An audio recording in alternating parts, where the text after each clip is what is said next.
말도 안 되는 일이 벌어졌습니다. 의사 선생님, 우리 사라가 정말 살 수 있나요?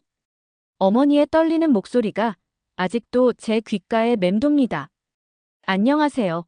세계 의료계의 발자취를 기록하는 메디컬 저널리스트 밀러입니다. 오늘 여러분께 들려드릴 이야기는 스위스 최고의 의사가 포기한 환자의 생명을 살린 대한민국의 기적 같은 이야기입니다. WHO가 공식 인증한 세계 최고의 의료 시스템, 그리고 그 속에 담긴 따뜻한 인간미까지. 왜 한국이 인류를 살릴 마지막 지도 국가가 되는지 다시 한번 증명하는 사연이 도착했습니다. 빠르게 번역해서 알려드립니다. 구독 누르시고 늘 건강하세요. 제 이름은 마이클 밀러입니다. 스위스 제네바 대학병원의 수석 외과의사죠. 30년 경력의 의사로서 저는 늘 자부심이 있었습니다.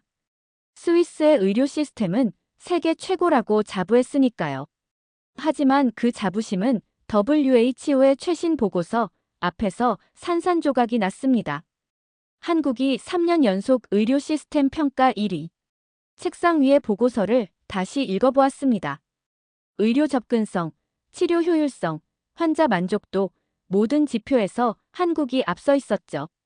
특히 응급의료 시스템과 중증질환 치료 성공률은 다른 나라와 비교도 안 될 정도였습니다. 그때 노크 소리가 들렸습니다. 10살 소녀 사라의 부모님이었죠. 한 달 전, 저는 그들에게 최악의 소식을 전해야 했습니다. 사라가 앓고 있는 희귀 난치병은 현재 스위스의 의료기술로는 치료가 불가능하다고요. 시한부 선고였습니다. 선생님, 정말 다른 방법이 없나요? 사라의 어머니가 눈물을 글썽이며 물었습니다. 저는 한숨을 내쉬었죠. 사실 한 가지 방법이 있기는 했습니다. 지난달 서울에서 열린 국제의료 컨퍼런스에서 만난 한국의 김태준 교수가 새로운 치료법을 제안했거든요. AI 진단 시스템과 로봇 수술을 결합한 혁신적인 방법이었습니다. 처음에는 그의 제안을 무시했습니다. 아시아의 작은 나라에서 스위스도 해결하지 못한 문제를 해결할 수 있다니 말도 안 된다고 생각했죠. 하지만 WHO 보고서를 보면서 제 생각이 편견이었다는 걸 깨달았습니다. 한 가지 방법이 있긴 합니다만 저는 조심스럽게 말을 꺼냈습니다. 한국의 병원에서 새로운 치료법을 시도해 볼 수 있습니다. 사라의 부모님은 놀란 눈으로 저를 바라보았습니다. 아마도 그들도 저처럼 한국의 의료 수준에 대해 잘 모르고 있었던 것 같습니다. 한국이요? 그런데 거기서 정말 우리 사라를 치료할 수 있다는 건가요? 제가 김태준 교수로부터 받은 이메일을 보여주었습니다. 거기에는 사라의 병에 대한 상세한 분석과 함께 새로운 치료법에 대한 구체적인 계획이 담겨 있었죠. 특히 놀라웠던 것은 이미 비슷한 케이스의 치료에 성공한 사례가 있다는 점이었습니다. 이건 단순한 수술이 아닙니다. 제가 설명을 이어갔습니다. 인공지능이 사라의 유전자 데이터를 분석하고 그에 맞춘 맞춤형 치료법을 설계하는 거죠. 로봇 수술로 정밀하게 시술하고 이후에는 줄기세포 치료까지 병행한다고 합니다. 말씀드리면서도 제 자신이 믿기지 않았습니다. 이런 첨단 치료가 가능하다니요. 더구나 한국에서라니. 하지만 WHO 보고서와 김 교수의 메일을 보면서 이게 단순한 허상이 아니라는 걸 알게 됐죠. 비용은 얼마나 들까요? 사라의 아버지가 걱정스러운 목소리로 물었습니다. 이 부분에서 저는 또 한 번 충격을 받았습니다. 김 교수가 보내준 견적은 스위스에서 일반적인 수술을 받는 것의 3분의 1 수준이었거든요. 게다가 의료 관광 지원 프로그램을 통해 숙박비와 통역 서비스까지 지원받을 수 있다고 했습니다. 하지만 사라의 어머니가 망설이며 말했습니다. 그렇게 먼 나라까지 가서 의사소통은 어떻게 하죠? 문화도 다르고. 그때였습니다. 제 노트북에서 알림음이 울렸죠. 김 교수가 보낸 새 메일이었습니다. 영상 통화를 하자는 제안이었죠. 저는 즉시 수락했고 스크린에는 김 교수의 얼굴이 나타났습니다. 안녕하세요, 밀러 선생님. 그리고 사라의 부모님. 김 교수는 유창한 영어로 인사를 건넸습니다. 걱정하지 마세요. 우리 병원에는 전담 통역사가 있고 외국인 환자를 위한 전용 병동도 마련되어 있습니다. 무엇보다 사라를 위한 최선의 치료를 약속드립니다. 그의 진정성 있는 태도에 사라의 부모님도 마음이 움직이는 듯 했습니다. 특히 인상적이었던 것은 그가 단순히 치료 계획만 설명한 게 아니라는 점입니다. 한국의 의료 시스템, 환자 케어 프로그램, 심지어 병원 근처의 숙소와 식당까지 세세하게 알려주었죠. 선생님, 사라의 어머니가 김 교수를 바라보며 말했습니다. 정말 우리 아이를 살릴 수 있나요? 네, 할 수 있습니다. 김 교수의 대답은 확신에 차 있었습니다. 우리 병원은 지난해에만 유사한 케이스를 5건 성공적으로 치료했습니다. 사라의 경우도 좋은 결과가 있을 거라 확신합니다. 화상 통화가 끝나고 사라의 부모님은 서로를 바라보았습니다. 더 이상 말이 필요 없었죠. 그들의 눈빛에서 결심을 읽을 수 있었습니다. 저는 그날 밤 늦게까지 진료실에 남아 한국의 의료 시스템에 대해 더 자세히 알아보았습니다. 놀라웠던 것은 제가 알고 있던 것보다 훨씬 더 발전된 시스템이 갖춰져 있다는 점이었죠. 오지 기반의 스마트 병원 시스템, AI 진단 플랫폼, 로봇 수술 시스템. 모든 것이 완벽하게 통합되어 있었습니다. 다음 날 아침, 저는 사라의 한국 치료를 위한 모든 서류를 준비했습니다. 제 30년 의사 경력에서 가장 큰 도전이 될 것 같았습니다. 하지만 동시에 이것이 의료의 새로운 지평을 볼 수 있는 기회가 될 것이라는 예감도 들었죠. 그리고 그 예감은 적중했습니다. 제가 곧 목격하게 될 한국의 의료 시스템은 제가 알고 있던 모든 것을 뒤흔들어 놓을 만큼 혁신적이었으니까요. 인천공항에 도착한 순간부터 저희는 충격의 연속이었습니다. 입국장을 빠져나오자마자 메더컬 투리점 전용 데스크가 눈에 띄었죠. 우리를 기다리고 있던 의료 코디네이터는 완벽한 영어로 모든 것을 설명해 주었습니다. 교수님, 사라의 차트와 영상 자료는 이미 병원으로 전송되었습니다. 담당 의료진이 검토를 마쳤고 도착하시자마자 진료를 시작할 수 있도록 모든 준비가 되어 있습니다. 저는 순간 귀를 의심했습니다. 스위스에서는 병원 간 의료정보 교환에만 최소 일주일이 걸리는데 이미 모든 검토가 끝났다니요. 더구나 통역사와 전용 차량까지 완벽하게 준비되어 있었습니다. 차에 오르자 운전기사님이 태블릿을 건네주었습니다. 거기에는 사라의 치료 일정이 상세하게 정리되어 있었죠. 숙소 체크인부터 첫 진료, 검사 일정, 그리고 식사 계획까지 모든 것이 완벽하게 짜여 있었습니다. 이 태블릿으로 24시간 저희와 연락하실 수 있습니다. 통역이 필요하시면 화상 통화 버튼만 누르시면 됩니다. 병원에 도착하자 또 한 번 놀라지 않을 수 없었습니다. 로비는 마치 고급 호텔 같았죠. 접수 데스크에서는 외국인 환자 전담 직원이 우리를 기다리고 있었고 바로 옆에는 은행과 보험사 직원도 대기하고 있었습니다. 보험 관련 서류는 저희가 모두 처리해드리겠습니다.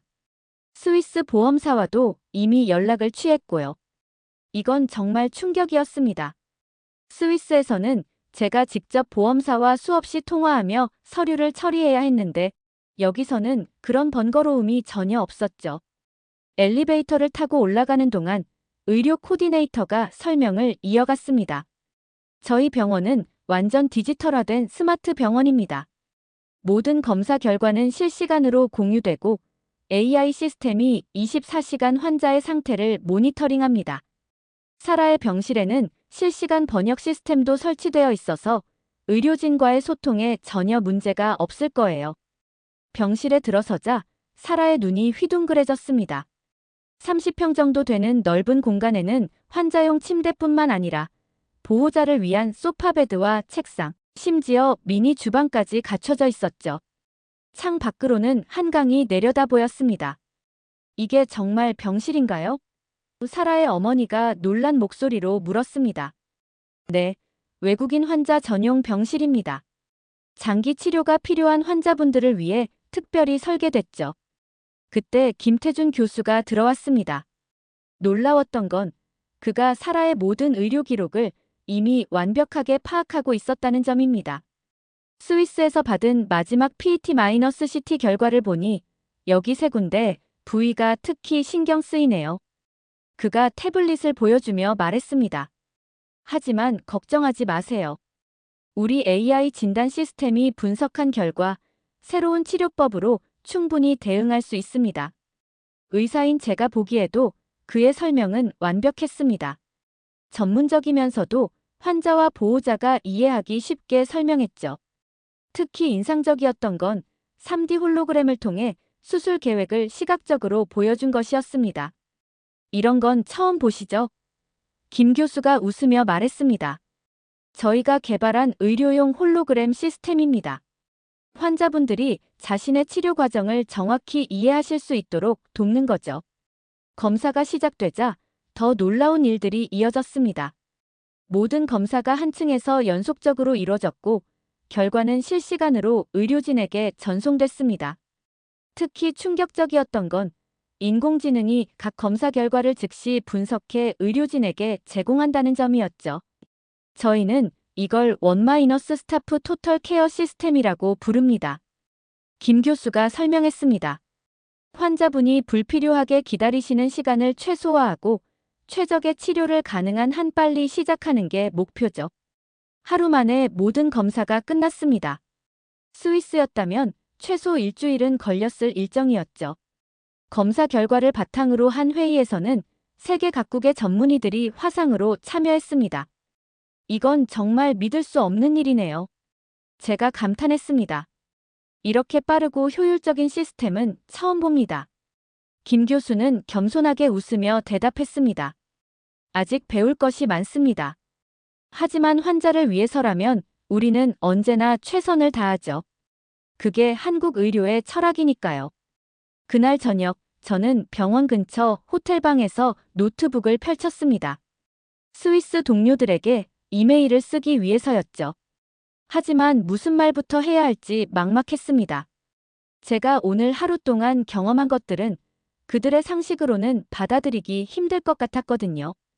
결국 저는 이렇게 썼습니다. 우리가 알고 있던 의료의 미래가 이미 여기 한국에서 시작되고 있다. 그리고 그들은 이것을 그저 시작일 뿐이라고 말한다. 수술 전날 밤 사라의 병실은 이상할 정도로 평화로웠습니다. 10시간이 넘는 대수술을 앞두고 있는데도 사라는 침대에서 태블릿으로 친구들과 화상통화를 하며 웃고 있었죠. 병실 한쪽에서는 간호로봇이 조용히 움직이며 환자의 상태를 체크하고 있었습니다. 교수님, 놀라우시죠? 김태준 교수가 커피를 건네며 말했습니다. 저희는 환자의 심리적 안정이 치료의 핵심이라고 생각합니다. 특히 어린 환자들에게는요. 그의 말대로였습니다. 병실의 벽면은 사라가 좋아하는 숲속 풍경으로 꾸며져 있었고 침대 옆 모니터에서는 그녀가 좋아하는 음악이 조용히 흘러나왔습니다. 심지어 병실 온도와 습도까지 사라에게 최적화되어 있었죠. 선생님, 이런 걸 다 어떻게 준비하신 거죠? 저희 병원의 AI 시스템이 환자의 SNS 활동과 일상 패턴을 분석해서 추천해줍니다. 물론 개인정보 동의 하에서만요. 덕분에 환자들은 마치 집에 있는 것처럼 편안함을 느끼시죠. 순간 제 목에 무언가 걸린 것 같았습니다. 30년 동안 의사로 일하면서 저는 늘 질병과 싸우는 데만 집중했습니다. 하지만 여기 한국의 의료진들은 환자의 마음까지 치료하고 있었던 거죠. 다음 날 아침 수술실로 향하는 길은 마치 미래 영화의 한 장면 같았습니다. 수술실 전체가 하나의 거대한 디지털 시스템으로 통합되어 있었거든요. 벽면의 디스플레이에는 사라의 모든 의료 정보가 실시간으로 표시되고 있었고 수술 로봇들은 이미 준비를 마친 상태였습니다. 걱정 마세요. 마취과 의사가 사라에게 말했습니다. 우리가 옆에서 지켜볼 거예요. 잠에서 깨어나면 이미 다 끝나 있을 거예요. 수술이 시작되자 저는 또 한 번 충격을 받았습니다. 김 교수의 손놀림은 마치 예술가의 그것과 같았습니다. 로봇 수술 시스템은 그의 동작을 마이크로 단위까지 정교하게 구현해냈고 AI 시스템은 실시간으로 최적의 수술 경로를 제시했습니다. 이건 정말 혁명적입니다. 저도 모르게 감탄이 터져 나왔습니다. 아직 보여드릴 게 많습니다. 김 교수가 웃으며 말했습니다. 보세요. 이 AI 시스템은 수술 중에도 계속해서 학습하고 있어요. 다음 수술에서는 더 나은 판단을 내릴 수 있겠죠. 수술은 예상보다 빨리 끝났습니다. 8시간이면 충분했죠. 놀라운 건 수술이 끝난 직후부터였습니다. 회복실에서는 이미 맞춤형 재활 프로그램이 준비되어 있었고 영양사가 사라의 상태에 맞는 식단을 설계하고 있었습니다. 이게 다 포함된 건가요? 사라의 아버지가 걱정스럽게 물었습니다. 비용 걱정이었겠죠. 네, 모든 것이 포함되어 있습니다. 의료 코디네이터가 답했습니다. 한국의 의료 시스템은 포괄수가제를 적용하고 있어요. 예상치 못한 추가 비용은 발생하지 않습니다. 이 말을 들은 순간 저는 다시 한번 충격을 받았습니다. 스위스에서는 이런 고도의 수술을 받으면 보험 적용을 받아도 가족이 파산할 수도 있는데 여기서는 그런 걱정을 할 필요가 없다니. 수술 후 3일째, 사라는 이미 침대에서 일어나 걸을 수 있게 되었습니다. 재활치료사가 태블릿으로 보여주는 운동 동작을 따라하며 그녀는 웃음까지 지을 수 있었죠. 선생님, 이제 정말 나을 수 있는 걸까요? 사라가 물었습니다. 그럼요. 김 교수가 확신에 찬 목소리로 대답했습니다. 벌써 수치들이 좋아지고 있어요. 우리 같이 이겨내보자고요. 그날 저녁 병원 옥상 정원에서 커피를 마시며 저는 깊은 생각에 잠겼습니다. 스위스로 돌아가면 무슨 말을 해야 할까? 이곳에서 본 것들은 단순한 의료기술의 차이가 아니었습니다. 환자를 대하는 태도, 시스템의 효율성, 그리고 무엇보다 의료의 본질에 대한 깊은 고민이 느껴졌죠. 밀러 교수님, 김 교수의 목소리가 들렸습니다. 저희가 준비한 게 하나 더 있습니다. 그가 보여준 것은 사라를 위한 맞춤형 재활 로봇이었습니다. 마치 착용할 수 있는 옷처럼 생긴 이 장치는 사라의 근육 움직임을 도와주면서 동시에 재활 데이터를 수집한다고 했습니다. 이건 말을 잇지 못했습니다. 네, 저희가 개발한 최신 기술입니다. 아직 시험 단계지만 사라에게 도움이 될 거라 생각했어요. 비용은 걱정하지 마세요. 연구 프로그램의 일환으로 진행하는 거니까요. 그날 밤, 저는 병원 근처 숙소로 돌아가는 길에 울컥했습니다. 의사로서의 자존심이 상한 게 아니었습니다. 오히려 안도감이 몰려왔던 거죠. 사라를 한국으로 보내기로 한 결정이 옳았다는 확신이 들었으니까요. 이제 희망이 보입니다. 그날 밤 사라의 부모님께 말씀드렸습니다. 이곳에서라면 사라는 반드시 완치될 수 있을 거예요. 수술 후 일주일이 지났습니다. 사라의 회복 속도는 제 의학적 상식을 완전히 뒤엎었습니다. 맞춤형 재활 로봇의 도움으로 그녀는 이미 복도를 혼자 걸을 수 있게 되었고 혈액 수치도 놀라울 정도로 호전되고 있었죠. 이게 어떻게 가능한 거죠? 제가 김 교수에게 물었습니다. 단순히 수술만으로는 불가능했을 겁니다. 그가 답했습니다.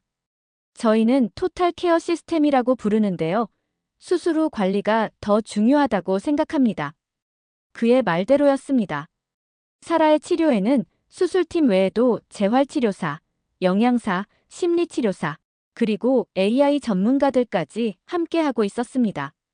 모든 전문가들이 매일 아침 화상회의로 사라의 상태를 논의했고 그날의 치료 계획을 세밀하게 조정했죠. 특히 놀라웠던 것은 의료진들의 헌신이었습니다. 어느 날 밤 사라가 갑자기 열이 났을 때의 일입니다. 자정이 넘은 시간이었는데도 김 교수가 직접 병원으로 달려왔더군요. 교수님, 이렇게 늦은 시간에 제가 미안한 마음에 말씀드렸습니다. 이게 저희 방식입니다. 그가 웃으며 말했습니다. 환자에게 문제가 생기면 담당 의사가 직접 와서 봐야죠. 화상으로 확인하는 것과는 다르니까요. 그날 밤 저는 더 놀라운 광경을 목격했습니다. 병원 지하 연구실에서 불빛이 새어나와서 들여다봤더니 의공학팀이 밤늦게까지 사라의 재활 로봇을 업그레이드하고 있었던 겁니다. 오늘 재활 운동 중에 사라가 약간 불편해했잖아요. 연구원이 설명했습니다. 그래서 로봇의 동작을 더 자연스럽게 수정하고 있어요. 내일은 더 편하게 운동할 수 있을 거예요. 이런 헌신은 의사와 연구진에게만 국한된 것이 아니었습니다. 간호사들은 마치 가족처럼 사라를 돌봤고 심지어 청소부님까지도 사라의 상태를 걱정하며 매일 안부를 물었죠. 한 달이 지났을 때 저는 병원 6층에 있는 외국인 환자 라운지에서 놀라운 이야기들을 듣게 되었습니다. 그곳에서는 전 세계에서 온 환자들과 가족들이 자신들의 경험을 나누고 있었거든요. 저는 러시아에서 왔어요. 한 여성이 말했습니다. 제 아들은 희귀 심장병으로 고생했는데 모스크바의 의사들은 손을 들었죠. 하지만 여기서는 3D 프린팅으로 맞춤형 심장 판막을 만들어 수술했어요. 이제 제 아들은 축구도 할 수 있게 되었답니다. 저희는 독일에서 왔습니다. 또 다른 보호자가 말했습니다. 뇌종양 수술을 받으러 왔는데 독일의 명의들도 불가능하다고 했던 수술을 여기서 해냈어요. 게다가 비용은 독일의 3분의 1밖에 안 들었죠. 이런 이야기들을 들으면서 저는 한국의 의료 시스템이 가진 특별함을 더욱 깊이 이해하게 되었습니다. 그것은 단순히 첨단 기술이나 효율적인 시스템만의 문제가 아니었습니다. 환자를 향한 진심 어린 마음, 끊임없는 혁신에 대한 열정, 그리고 생명을 소중히 여기는 가치관이 모두 어우러진 결과였죠. 어느 날, 김 교수와 늦은 저녁을 함께하면서 이런 이야기를 나눴습니다. 한국의 의료진들은 왜 이렇게 헌신적인가요? 이미 세계 최고 수준인데도 계속 새로운 것을 연구하고 환자를 위해 모든 것을 바치는 것 같아요. 김 교수는 잠시 생각에 잠겼다가 대답했습니다. 우리는 아직도 부족하다고 생각합니다. 치료하지 못하는 병이 있다는 것, 도움을 주지 못하는 환자가 있다는 것. 그게 우리를 계속 앞으로 나아가게 하는 원동력이에요. 게다가 우리는 잘 알고 있죠. 불과 50년 전만 해도 우리나라는 의료 후진국이었다는 걸요. 그래서 더 열심히 할 수밖에 없습니다. 그의 말에 깊은 감동을 받았습니다. 세계 최고의 의료 시스템을 가진 나라의 의사가 보여준 겸손과 열정. 그것이야말로 진정한 선진국의 모습이 아닐까요? 그날 밤 사라의 병실을 마지막으로 점검하러 갔을 때였습니다. 그녀는 태블릿으로 한국어 공부를 하고 있었습니다. 선생님, 저도 나중에 한국에서 의사가 되고 싶어요. 저처럼 아픈 사람들을 도와주는 의사요. 사라의 말에 저는 뭐라고 대답할 수가 없었습니다. 한 달 전만 해도 시한부 선고를 받았던 소녀가 이제는 꿈을 꾸고 있었으니까요. 이것이야말로 진정한 의료의 힘이 아닐까요? 사라의 치료 과정이 CNN 메디컬 뉴스에 소개된 것은 수술 후 2달째였습니다. 스위스 의사도 포기한 환자, 한국에서 새 생명을 얻다라는 제목의 특집 기사였죠. 방송이 나간 다음 날 병원에는 전 세계 언론사들의 취재 요청이 쇄도했습니다. 이게 다 무슨 일이죠? 김 교수님께 물었습니다. 저희도 놀랐습니다. 그가 웃으며 답했습니다. 사실 저희는 그저 평소처럼 환자를 치료했을 뿐인데요. 하지만 이것은 시작에 불과했습니다. BBC, 타임즈, 르몽드 등 세계적인 언론들이 앞다투어 한국의 의료 시스템을 취재하기 시작했습니다. 특히 주목받은 것은 토탈 케어 시스템이었죠. 한국의 의료 시스템은 단순한 치료를 넘어섰다. BBC 의료 전문 기자가 리포트에서 말했습니다. 이들은 환자의 신체적 치료뿐만 아니라 정신적 안정, 일상생활로의 복귀까지 모든 것을 종합적으로 관리한다. 이것이야말로 미래 의료의 표준이 될 것이다. 놀라운 일은 계속 이어졌습니다. 어느 날 아침, 병원 회의실에는 세계 각국에서 온 의료진들이 가득했습니다. 스위스, 독일, 미국, 영국. 세계 최고의 병원들에서 의료진들을 파견한 것이죠. 우리도 이 시스템을 배우고 싶습니다. 미국 메이오 클리닉의 의료진이 말했습니다. 특히 AI 기반 진단 시스템과 로봇 수술의 통합 운영 방식은 정말 혁신적입니다. 김 교수는 모든 것을 오픈했습니다. 수술실 운영 시스템부터 환자 관리 프로토콜까지 그들이 쌓아온 모든 노하우를 공유했죠.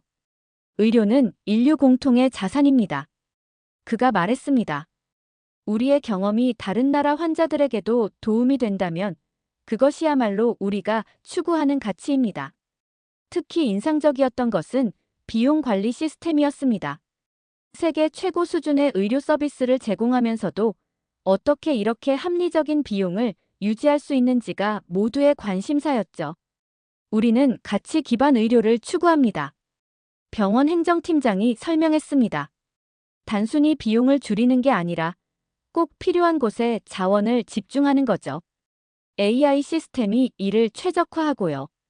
한 달 뒤 WHO는 한국의 의료 시스템을 글로벌 스탠다드로 채택하기로 결정했습니다. 특히 스마트 병원 인증 기준은 한국의 시스템을 그대로 받아들였죠. 이제 한국은 단순한 의료 선진국이 아닙니다. WHO 사무총장이 발표했습니다. 그들은 세계 의료의 미래를 선도하고 있습니다. 그 즈음 스위스의 동료들이 대거 한국을 방문했습니다. 제가 보낸 이메일과 보고서를 읽고 직접 확인하고 싶다며 온 것이죠. 그들의 반응은 저와 비슷했습니다.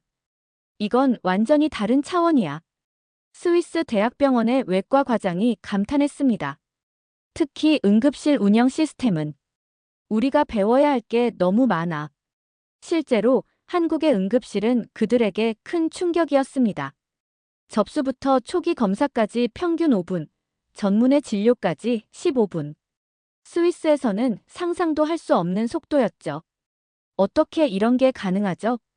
동료가 물었습니다. 시스템의 힘입니다. 김 교수가 설명했습니다.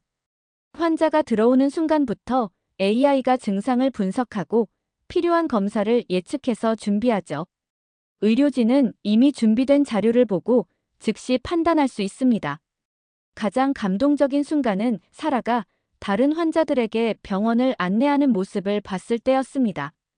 그녀는 이제 한국어로 간단한 대화가 가능했고 자신의 경험을 다른 환자들과 나누며 희망을 전하고 있었죠. 사라야, 넌 이제 의사가 다 된 것 같구나. 제가 농담처럼 말했습니다. 아직 멀었죠. 그녀가 웃으며 답했습니다. 하지만 꼭 한국에서 의대에 가고 싶어요. 저처럼 희망이 필요한 사람들을 돕고 싶거든요. 그날 저녁 병원 옥상에서 서울의 야경을 바라보며 저는 생각했습니다. 제가 본 것은 단순한 의료기술의 발전이 아니었습니다. 인간의 생명을 끝까지 포기하지 않는 의지, 끊임없는 혁신을 추구하는 열정, 그리고 그 혜택을 세계와 나누려는 큰 마음. 이것이야말로 진정한 선진국의 모습이 아닐까요? 모든 검사 결과가 정상입니다. 김 교수의 말에 사라의 부모님은 눈물을 흘리셨습니다. 수술 후 6개월, 마침내 완치 판정을 받은 순간이었습니다. 스위스에서 시한부 선고를 받았던 소녀가 이제는 건강을 완전히 되찾은 것이죠. 이제 정말 다 나은 거예요? 사라가 조심스럽게 물었습니다. 그래. 김 교수가 따뜻하게 미소 지었습니다. 하지만 3개월마다 한 번씩 검진은 받아야 해. 화상으로도 가능하니까 걱정하지 마. 놀라운 것은 사라의 회복 과정이 의료계에 가져온 변화였습니다. 그녀의 치료 데이터는 AI 학습 시스템에 입력되어 비슷한 증상을 가진 전 세계의 환자들을 위한 새로운 치료 프로토콜 개발에 활용되고 있었습니다. 사라의 케이스 덕분에 우리는 많은 것을 배웠습니다. 연구팀장이 설명했습니다. 특히 AI가 분석한 유전자 데이터는 기존 의학 교과서를 다시 쓰게 만들었죠. 그러던 어느 날 사라의 부모님이 뜻밖의 결정을 알렸습니다. 우리 한국에 정착하기로 했어요. 저는 깜짝 놀랐습니다. 스위스에서 안정된 삶을 살던 그들이 왜 이런 결정을 내렸을까요? 이곳에서 우리는 단순히 딸의 병을 치료한 게 아니에요. 사라의 어머니가 설명했습니다. 우리는 새로운 희망을 발견했죠. 이런 의료 시스템, 이런 사회. 우리 아이가 자라기에 더 좋은 곳은 없을 것 같아요. 실제로 그들의 결정은 전혀 이상한 것이 아니었습니다. 사라가 입원해 있는 동안 저는 한국의 다른 모습들도 보았거든요. 24시간 안전한 거리, 세계 최고 수준의 교육 시스템, 그리고 무엇보다 서로를 배려하는 시민 의식까지. 교수님도 아시죠? 사라의 아버지가 말했습니다.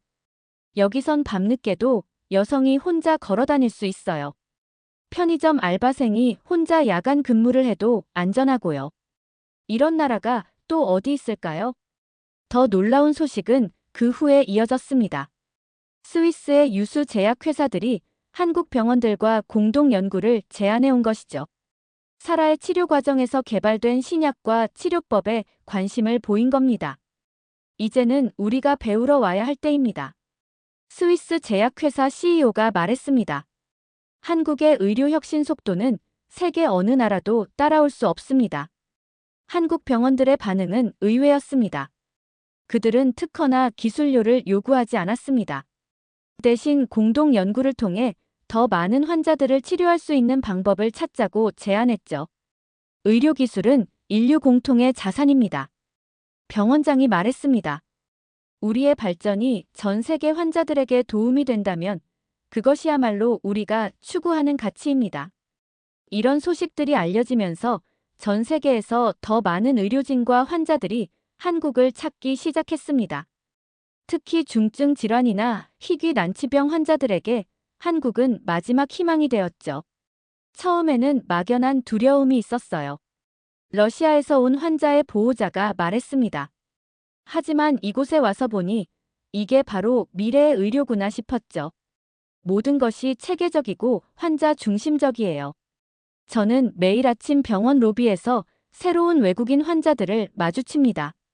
그들의 눈에서 불안과 기대가 교차하는 것을 볼 때마다 6개월 전 사라의 모습이 떠오르곤 합니다. 선생님, 저 이제 한국어 학원도 다니고 있어요. 사라가 자랑스럽게 말했습니다. 나중에 꼭 한국에서 의사가 될 거예요. 저처럼 희망이 필요한 사람들을 돕고 싶어서요. 그녀의 말을 들으며 저는 생각했습니다. 어쩌면 이것이 진정한 의료의 힘이 아닐까요? 단순히 병을 치료하는 것을 넘어 한 사람의 인생을 바꾸고 새로운 꿈을 꾸게 만드는 것. 그리고 그 꿈이 다시 다른 이들에게 희망이 되는 것. 밀러 교수님, 김 교수가 저를 부르더군요. 다음 주에 새로운 프로젝트를 시작하는데 함께 하시겠습니까? 저는 망설임 없이 답했습니다. 네, 물론입니다. 이제 저는 알고 있습니다. 제가 한국에서 본 것은 단순한 의료기술의 발전이 아니었다는 것을요. 그것은 인류애와 혁신이 만나 만들어낸 새로운 희망의 이야기였습니다. 그리고 이 이야기는 이제 막 시작되었을 뿐입니다. 1년이 지났습니다. 이제 저는 한국에서 정기적으로 강의를 하는 초빙 교수가 되었습니다. 세계 각국에서 온 의료진들에게 한국의 의료 시스템을 가르치는 일이죠. 매달 수백 명의 의사들이 이곳을 찾아옵니다. 교수님, 정말 놀랍습니다. 독일에서 온 의사가 말했습니다. 우리는 지금까지 잘못된 방향으로 가고 있었던 걸까요? 의료의 본질은 이런 것이었는데 말이죠. 그의 말에 깊이 공감했습니다. 저 역시 1년 전에는 이런 변화를 상상도 못했으니까요. 이제 한국의 토탈 케어 시스템은 세계 표준이 되었습니다. WHO는 물론 세계 각국의 의료기관들이 이 시스템을 도입하기 시작했죠. 특히 인상적인 것은 글로벌 의료 데이터 네트워크였습니다. 한국이 주도하여 만든 이 시스템은 전 세계 환자들의 치료 데이터를 실시간으로 공유하고 분석합니다. 덕분에 희귀 난치병 환자들의 생존율이 크게 높아졌죠. 이제는 매일 새로운 희망이 생기고 있어요. 김 교수가 자랑스럽게 말했습니다. 어제는 아프리카의 한 마을에서 우리 AI 시스템으로 난치병을 진단했고, 오늘은 남미의 환자가 우리 병원의 원격 수술 시스템으로 수술을 받았죠. 사라는 이제 의대 진학을 준비하는 고등학생이 되었습니다. 그녀의 꿈은 더욱 선명해졌고, 한국어도 거의 완벽하게 구사하게 되었죠. 특히 놀라운 것은 그녀가 직접 만든 환자 커뮤니티였습니다. 저처럼 해외에서 온 환자들이 처음에는 많이 두려워해요. 사라가 설명했습니다. 그래서 저희가 직접 경험을 나누고 도와주는 거예요. 이제는 전 세계에 1000명이 넘는 회원이 있답니다. 한국의 의료 혁신은 사회 전반에도 큰 변화를 가져왔습니다. 의료 관광으로 시작된 관심은 이제 문화, 교육, IT 등 다른 분야로도 확대되었죠. 특히 많은 외국인 가족들이 한국에 정착하기 시작했습니다. 이곳에서는 아이들이 안전하게 자랄 수 있어요. 영국에서 온 한 가족이 말했습니다. 의료와 교육이 세계 최고 수준인데 비용은 오히려 합리적이고요. 무엇보다 사회 전체가 서로를 배려하는 문화가 인상적이에요. 얼마 전에는 뜻밖의 소식을 들었습니다. 노벨 의학상 후보에 김 교수님이 올랐다는 소식이었죠. 사라의 치료 과정에서 개발된 새로운 치료법이 세계 의학계에 혁명적인 변화를 가져왔다는 평가였습니다. 이건 제 공이 아닙니다. 김 교수는 겸손하게 말했습니다. 우리 의료진 모두, 그리고 우리를 믿고 찾아준 환자들 덕분이죠. 특히 사라가 우리에게 가르쳐 준 게 많습니다. 포기하지 않는 용기, 그리고 희망이란. 지난주에는 스위스 병원에서 온 편지를 받았습니다. 그들도 한국식 의료 시스템을 도입하기로 했다는 소식이었죠. 제가 1년 전에 보낸 보고서가 결정적인 역할을 했다고 합니다. 우리는 이제 압니다. 병원장이 적어왔습니다. 진정한 의료 선진국이란 단순히 첨단 장비를 갖추는 게 아니라는 것을요. 환자를 향한 진심, 끊임없는 혁신, 그리고 그 혜택을 나누려는 마음. 한국에서 우리는 이 모든 것을 배웠습니다. 오늘도 저는 병원 옥상에서 서울의 아침을 맞이합니다. 눈부신 햇살 속에서 첨단 빌딩들이 반짝이고 거리는 활기차게 움직이기 시작합니다. 저 멀리 한강은 여전히 평화롭게 흐르고 있죠.